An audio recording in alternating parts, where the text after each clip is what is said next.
Hi ನಮಸ್ಕಾರ ಎಲ್ಲರಿಗೂ. ಹೇಗಿದ್ದೀರಾ ಎಲ್ಲರೂ? ಐ ಹೋಪ್ ನೀವೆಲ್ಲ ಚೆನ್ನಾಗಿದ್ದೀರಾ ಅಂತ ಅಂದ್ಕೊಂಡಿದ್ದೀನಿ. ಇವತ್ತಿನ ತಮ್ನೇಲ್ ನೋಡಿ ನಿಮಗೆ ಗೊತ್ತಾಗಿರಬೇಕು ನಾನು ಯಾವುದ್ರ ಬಗ್ಗೆ ಮಾತಾಡ್ತಾ ಇದ್ದೀನಿ ಅಂತ. ಹೌದು, ನೀವಿನ್ನು ಫಸ್ಟ್ ಏನಾದ್ರು ನನ್ನ ಚಾನಲ್ನ ನೋಡ್ತಾ ಇದ್ರೆ ಈಗಲೇ ನನ್ನ ಚಾನಲ್ನ ಸಬ್ಸ್ಕ್ರೈಬ್ ಮಾಡ್ಕೊಳ್ಳಿ. ಹಾಗೆ ಯೂಸ್ಫುಲ್ ವೀಡಿಯೋಗಳು ಸಿಗುತ್ತೆ.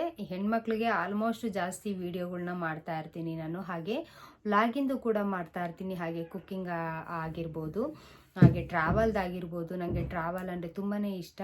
ಹಾಗೆ ಹೆಣ್ಮಕ್ಳಿಗೆ ಆಲ್ಮೋಸ್ಟ್ ಜಾಸ್ತಿ ವೀಡಿಯೋಗಳನ್ನ ಮಾಡ್ತಾ ಇರೋದ್ರಿಂದ ಯೂಸ್ಫುಲ್ ವೀಡಿಯೋಗಳು ಸಿಗುತ್ತೆ ನಿಮಗೆ, ವಿಶೇಷವಾಗಿರುವಂಥ ವೀಡಿಯೋಗಳು ಸಿಗುತ್ತೆ ಅಂತ ಹೇಳ್ತಾ, ಹೊಸದಾಗಿ ನೋಡ್ತಾ ಇದ್ರೆ ಸಬ್ಸ್ಕ್ರೈಬ್ ಮಾಡ್ಕೊಳ್ಳಿ. ಹಾಗೆ ಇಷ್ಟ ಆದರೆ ಒಂದು ಲೈಕ್ ಮಾಡಿ, ಹಾಗೆ ಶೇರ್ ಮಾಡಿ ಅಂತ ಹೇಳ್ತಾ ಬನ್ನಿ ಇವತ್ತಿನ ವೀಡಿಯೋನ ಸ್ಟಾರ್ಟ್ ಮಾಡೋಣ. ಜಗಳ ಆಗುತ್ತೆ. ಜಗಳ ಯಾವುದೇ ಒಂದು ಆಗಲಿ ಮನೆಯಲ್ಲಿ ಜಗಳ ಆಗುತ್ತೆ, ಕಿರಿಕಿರಿ ಆಗುತ್ತೆ, ಮನಸ್ತಾಪ ಆಗುತ್ತೆ, ಎಲ್ಲ ಥರನೂ ಆಗುತ್ತೆ. ಆದಾಗ ಏನು ಮಾಡಬೇಕು ನಾವು? ಸಾಮಾನ್ಯವಾಗಿ ಏನು ಮಾಡ್ತೀವಿ, ಫಸ್ಟು ಹೇಳೋ ಅಂಥದ್ದು ಅಮ್ಮ ಹಿಂಗಾಯ್ತು ಹಂಗಾಯ್ತು ಅಂತ ಫೋನ್ನ ಎತ್ಕೊಂಡು ಕಾಯ್ತಾ ಇರ್ತೀವಿ ನಾವು. ಯಾರಿಗೆ ಹೇಳಬೇಕು, ಯಾರಿಗೆ ಸಮಾಧಾನ, ಯಾವ ರೀತಿ ಸಮಾಧಾನ ಆಗುತ್ತೆ ನಮಗೆ ಅಂತ ಒಂದು ರೀಸನ್ನ ಹುಡುಕ್ತಾ ಇರ್ತೀವಿ. ಹೌದು, ಎಲ್ಲ ಹೆಣ್ಮಕ್ಳಲ್ಲೂ ಒಂದು ಥಾಟ್ ಬರೋ ಅಂಥದ್ದು, ಮನಸ್ಸನ್ನ ಹಗುರ ಮಾಡ್ಕೊಬೇಕು ಅಂತ ಅಂದರೆ ನಾವೇನು ಮಾಡ್ತೀವಿ, ಫೋನ್ನ ಮಾಡಿಬಿಟ್ಟು ಹೇಳ್ತೀವಿ. ಇಲ್ಲಾಂದರೆ ಅಕಸ್ಮಾತಾಗಿ ಯಾರಾದ್ರೂ ಮನೆಗೆ ಬರ್ತಾರೆ, ಫ್ರೆಂಡ್ಸು ಯಾರಾದ್ರೂ ಬರ್ತಾರೆ, ರಿಲೇಷನ್ಸು ಯಾರಾದ್ರೂ ಬರ್ತಾರೆ, ಅವ್ರ ಹತ್ರ ಮನೇಲಿ ಹಿಂಗಾಯ್ತು ಹಂಗಾಯ್ತು ಅಂತ ಹೇಳ್ತೀವಿ. ಅವ್ರೇನು ಮಾಡ್ತಾರೆ, ಅವ್ರು ಏನು ಮಾಡ್ಬೋದು, ಅಟ್ಲೀಸ್ಟ್ ಏನು ಮಾಡ್ತಾರೆ ಅವರು ಮನಸ್ಸಿಗೆ, ಈ ಕೆಲವೊಬ್ಬರು ನೋವಾಗಂಗೆ ಮಾಡ್ತಾರೆ, ಕೆಲವೊಬ್ಬರು ಸಮಾಧಾನ ಆಗಂಗೆ ಮಾಡ್ತಾರೆ. ಕೆಲವೊಬ್ಬರು ಇರ್ತಾರೆ, ಕೆಲವೊಬ್ಬರು ತಾಯಿದಿರೋ ಹೌದಾ ಹಂಗಾಯ್ತಾ ಹಿಂಗಾಯ್ತಾ ಅಂತಾರೆ. ಕೆಲವೊಬ್ಬರು ಬಿಡೆ, ನಮ್ಮ ಜೀವನದಲ್ಲೂ ಇಂಥವೆಲ್ಲ ಆಗವೆ, ಅದನ್ನೆಲ್ಲ ತಲೆನೇ ಕೆಡಿಸ್ಕೊಬಾರ್ದು ಅಂತ ಹೇಳ್ತಾರೆ.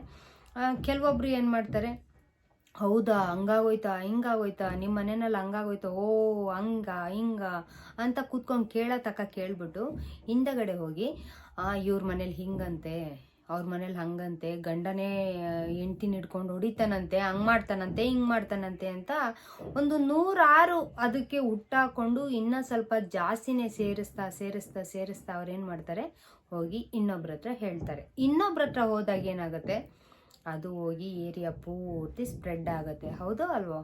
ನಿಜ ತಾನೇ ಇದು.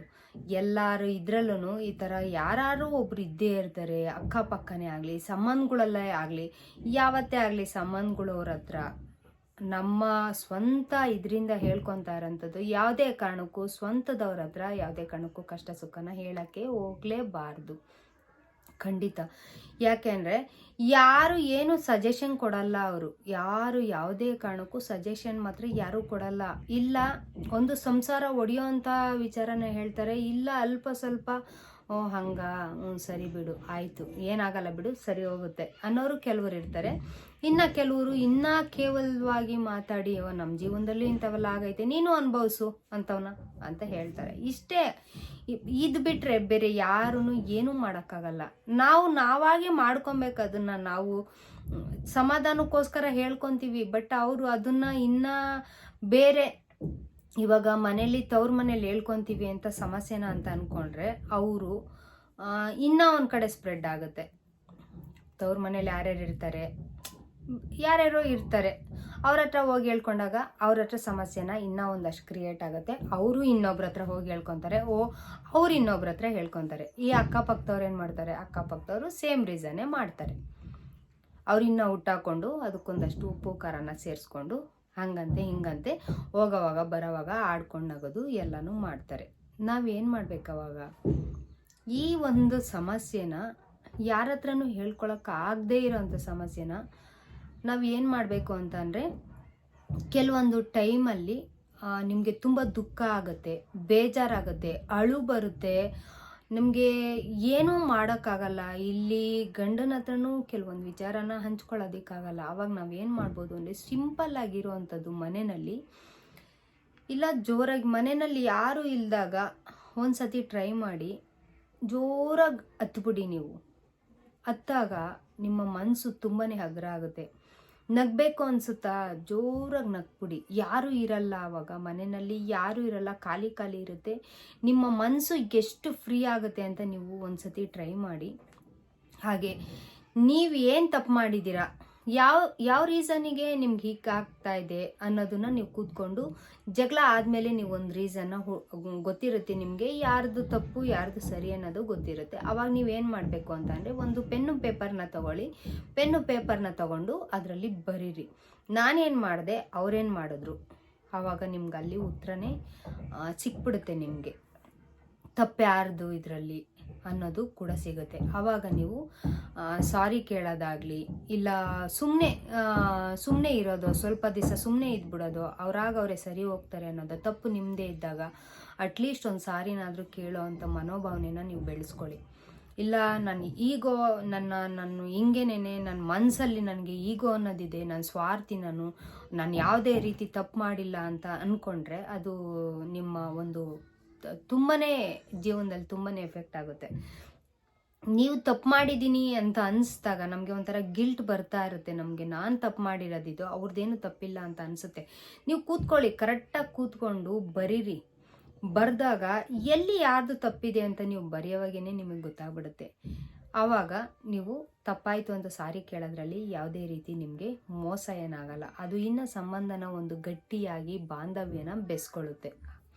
ಆಮೇಲೆ ನಿಮಗೆ ಅವರೇನಾದ್ರು ತಪ್ಪಾಗಿ ಮಾತಾಡಿದ್ರು ಅಂತ ಅಂದರೆ ನೀವು ಒಂದು ಸತಿ ಜೋರಾಗಿ ಅಳೋದನ್ನ ಇದು ಮಾಡ್ಕೊಳ್ಳಿ.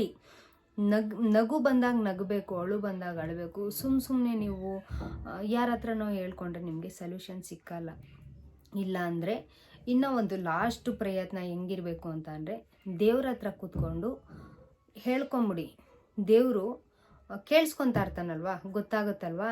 ನೀವು ದೇವ್ರ ಮುಂದೆ ಕೂತ್ಕೊಂಡು ಒಂದು ಫೋಟೋನೋ ವಿಗ್ರಹನೋ ಯಾವುದೋ ಇರುತ್ತಲ್ವಾ, ಇವಾಗ ನಾನು ಹೆಂಗೆ ಮಾತಾಡ್ತಾ ಇದ್ದೀನೋ ಹಂಗೇನೆ ನೀವು ಓಪನ್ ಆಗಿ ದೇವ್ರ ಹತ್ರ ಪೂರ್ತಿಯಾಗಿ ಯಾರ ತಪ್ಪು ನಾನು ಹಿಂಗೆ ಮಾಡಿದೆ ಅವ್ರು ಹಿಂಗೆ ಮಾಡಿದ್ರು ಅಂತ ಹೇಳ್ಕೊಂಡಾಗ ನಿಮ್ಮ ಮನಸ್ಸು ಪೂರ್ತಿಯಾಗಿ ಹಗುರ ಆಗುತ್ತೆ. ನೀವು ಯಾವಾಗ ಮನಸ್ಸನ್ನ ಓಪನ್ ಆಗಿ ಹೇಳ್ಕೊತೀರೋ ಆವಾಗ ನಿಮ್ಮ ಮನಸ್ಸು ಕೂಡ ಫ್ರೀ ಆಗುತ್ತೆ. ಆಗ ಎಲ್ಲ ವಿಚಾರಗಳು ನಿಮ್ಗಾಗೆ ಎಲ್ಲ ಗೊತ್ತಾಗುತ್ತೆ, ಯಾರು ತಪ್ಪು ಯಾರು ಸರಿ ಅನ್ನೋದು ಗೊತ್ತಾಗುತ್ತೆ. ಈ ವಿಚಾರನ ನೀವು ಇಷ್ಟನ್ನ ಅರ್ಥ ಮಾಡಿಕೊಂಡು ಇದನ್ನು ಇಲ್ಲೇನೇ ತೀರ್ಮಾನ ನೀವೇ ಮಾಡ್ಕೊತ ಬಂದರೆ ಯಾರಿಗೂ ಹೇಳೋ ಅವಶ್ಯಕತೆನೇ ಇರಲ್ಲ ಅಂತ ನಾನು ಅನ್ಕೊತೀನಿ.